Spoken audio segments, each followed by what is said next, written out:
Singamay kawagi hauzik mamam sa ni irang adugi masa adudi sire kampham oire mai nupigi paudi tadri hauzik main road mai thaduna kana tauri lambi thale gari lakpa nungam chalandre police ki gate tani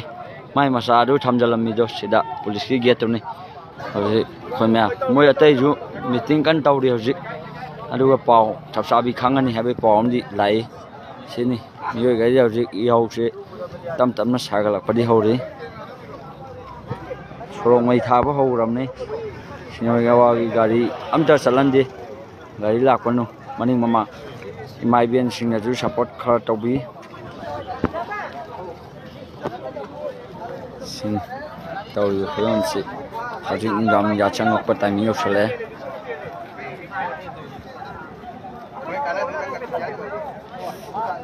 police ki gate changmam suk ta mai thagala hauzik mayang gi hona pom do jo mai thagat pawre song mai thagale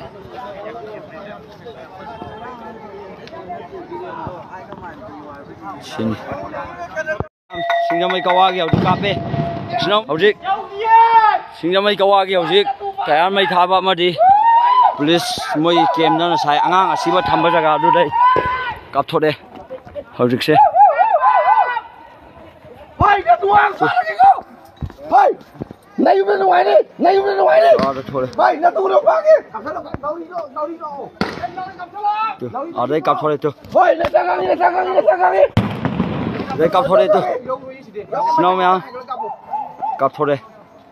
singamai kawagi hauzik tu moi ka taw ga loi mak thole sai angang asiba thamam du nei thole je lang na tu ngoài đi ko am ta law no ha tu kia ko tu ka đó am ta law no am ta video na mi noi non do sini ni kap tu kapi đây tụi mình đã cặp rồi đây cặp hay tu sini ni cặp gì hauzik cặp singamai kawagi hauzik singamai kawagi rang hau đây sai angang asiba kan to bai dumi